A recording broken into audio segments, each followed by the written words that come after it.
Oi gente, tudo bem com vocês? Eu espero que sim, que a semana de vocês tenha sido incrível. E como combinado, cá estou eu compartilhando o que Deus tem falado comigo. Nessa semana, várias coisas estão no meu coração. Enquanto eu estava refletindo sobre, eu percebi que todas culminavam em um assunto, que é propósito. E eu comecei a me perguntar, hoje, qual tem sido o meu propósito? E eu quero compartilhar com vocês qual tem sido a resposta de Deus diante dessa minha pergunta.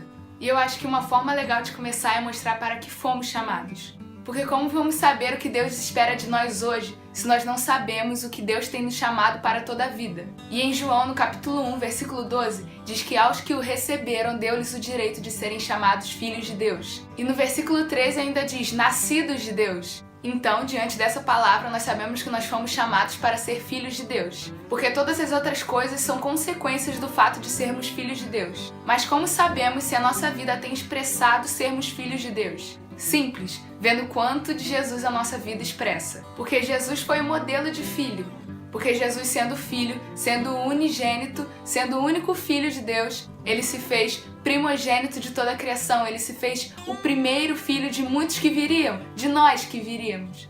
E diante disso, nós entendemos que nós fomos chamados para ser a extensão e a expressão de Cristo na Terra. E é para isso que Deus tem nos chamado hoje. Nós somos chamados a ser a extensão de Cristo onde estamos hoje e precisamos ter essa consciência, olhar para Jesus e ver dele o nosso modelo. Por exemplo, nesse assunto de propósito, eu acho muito legal dizer que Jesus é e sempre será intencional. Ele não faz alguma coisa simplesmente por fazer. Ele faz com um propósito. Deus é proposital. E diante disso, nós devemos ser intencionais, assim como Jesus é. Nós devemos ser intencionais no nosso agir, no nosso falar, na nossa vida inteira. E diante da consciência de que tudo que Deus faz tem um propósito, algumas perguntas devem estar no nosso coração, porque elas com certeza têm uma resposta.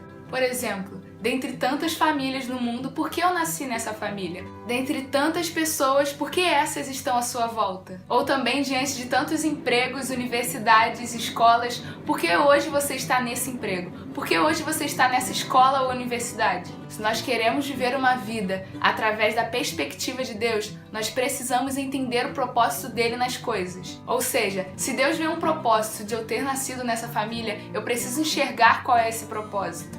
Ou estar nesse emprego, existe um propósito por eu estar nesse emprego, com essas pessoas. Só que às vezes a gente acha que sabe o propósito de Deus. Só que acabamos limitando e mistificando o propósito. E nós vemos isso em Marcos capítulo 5, no versículo 18 ao 20. Um cara é curado por Jesus e ao ver o evangelho em ação, ele pede para ser enviado com Jesus e ir com Jesus para o outro lado. Mas Jesus diz não, porque era para o homem compartilhar o que lhe tinha acontecido exatamente no lugar onde ele estava, com a sua família, com a sua casa. Assim como homem, às vezes a gente acha que a gente só vai adorar a Deus na igreja ou em lugares espirituais. Mas assim como homem, nós estamos exatamente onde deveríamos estar. A gente não deve tornar místico uma coisa que é simples. Por muito tempo eu pensei que eu só seria uma pessoa espiritual se eu estivesse na igreja, se eu tocasse na igreja, mas eu tenho aprendido que na maioria das vezes a coisa mais espiritual a se fazer é fazer tudo com excelência. É ser uma aluna exemplar, é ser um vizinho exemplar, é ser um profissional justo, honesto, que não se corrompe.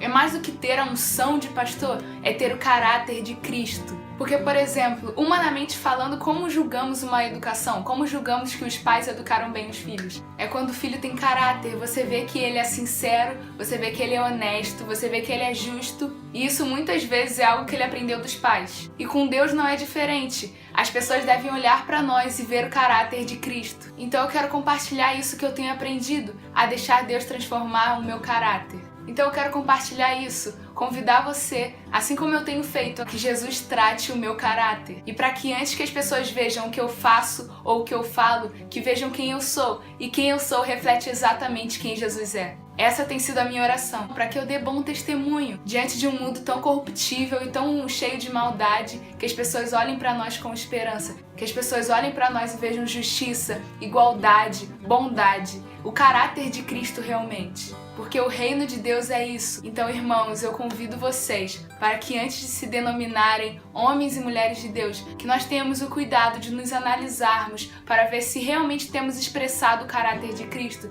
se realmente temos sido honestos, se realmente temos sido justos, para que nós não manchemos o que o mundo acha de Cristo.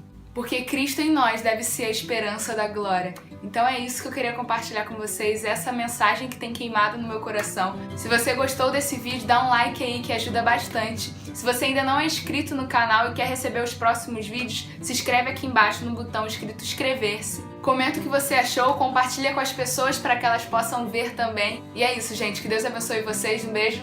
Tchau.